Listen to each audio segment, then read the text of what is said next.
ምንም እኮ ወዲያ እነሱ ሰባኪያን የሰበኩት ሳንደርስ ክርስቶስ የተናገረበት ሳንደርስ ገና ቅዱስ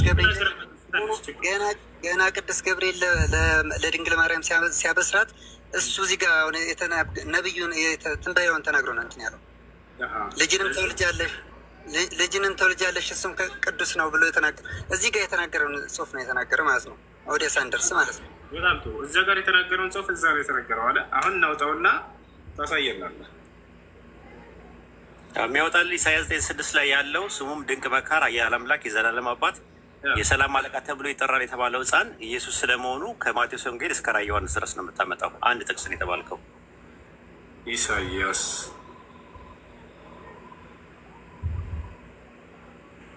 ያሽ ይታያል። ክርስቲያን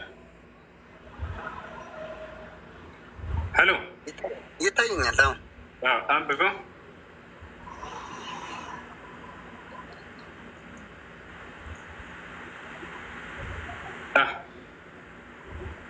አንብቤያለሁ። እንድንሰማ እኮ ነው። ይሄን አንብብና ከዚያ ይሄን ጥቅስ አዲስ ኪዳን ላይ ለራሱ እንደተነገረ ኢየሱስ የተናገረበት አለ እያልከን ነው። ከራሱ ከኢየሱስ ሰጣቸዋለሁ እያልከን ነው። እሱ እንድታሳየን አንብበው። ምን ይላል? ሕፃን ተወልዶልናልና ወንድ ልጅም ተሰጥቶናልና አለ ቅዱስ ገብርኤል። እዚህ ጋር ይህን ጨርስ እስከዚህ ድረስ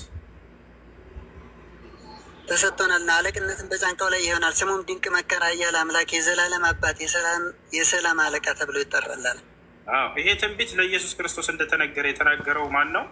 ምንም ወደ ሌላ ወደ የትኝ ሊሄድ የማይችል ጥቅስ እኮ ነው። ለኢየሱስ ካልሆነ በስተቀር እኮ የት ነው የምንሄደው? የት ሊሄድልህ? አሁን ይሄ ጥቅስ ለኢየሱስ ክርስቶስ እንደተነገረ የተቀመጠበት አዲስ ኪዳን የቱ ጋር እንሄድ? ሙሉ አዲስ ኪዳን ስለዚህ ነው የሚያወራ እኮ ሁስዬ። ግን አሁን ያንን መልስልኝ አንተ። ሙሉ አዲስ ኪዳን ብሎ ሂሳብ የለም። የቱ ጋር ነው ይህ ትንቢት ለኢየሱስ እንደተነገረ የተቀመጠው አዲስ ኪዳን ላይ?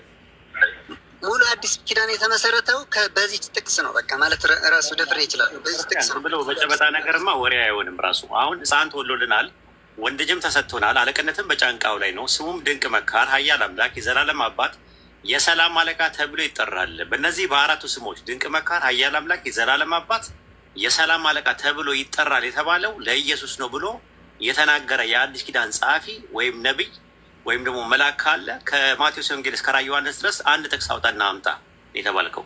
አሁን በጨበጣ ሙሉን የሚያወራው እንደዛ ነው አልክ። አንድ ጥቅስ እንኳን የለም። ኢሳያስ 9:6 ላይ ያለው ለኢየሱስ ነው የሚል ነገር ሙሉ ጥቅስ አለ። ሙሉ አምጣ፣ አንድ ጥቅስ አምጣና ኢሳያስ 9:6 ላይ ያለውን ድንቅ መካር፣ ኃያል አምላክ፣ የዘላለም አባት፣ የሰላም አለቃ የሚለው ለኢየሱስ ነው። ኢሳያስ 9:6 ላይ ያለው ፍጻሜውን ያገኘው በኢየሱስ ነው የሚል ማስረጃ አንድ ጥቅስ አምጣ ነው የተባልከው። ጨበጣ ነው፣ አየር ላይ ነው ያለው። እንዳለ የምታወራው ነገር ምናባዊ ነው፣ ነባራዊ አይደለም። አንድ ጥቅስ ነው የተባልከው። አሳያለሁ ወይ ብዬ ግን እዚህ ጋር እንትን አለብኝ። በትልቁ አድርገው ኡስታዝ፣ እሱ በትልቁ አድርገውና አንድ ጥቅስ ነው የተባልከው። አንድ ጥቅስ ሙሉን ነው ያልከው። አንድ ጥቅስ ነው እኛ የምንፈልገው።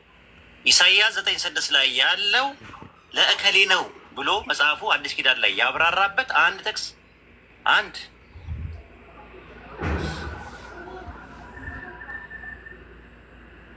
መልአኩ ያበሰረውን አንዴ ላስረዳ። አንዴ እሺ፣ መልአኩ ያበሰረውን ብቻ ላሳይና ሌላው ይቀርብን ማለት ነው።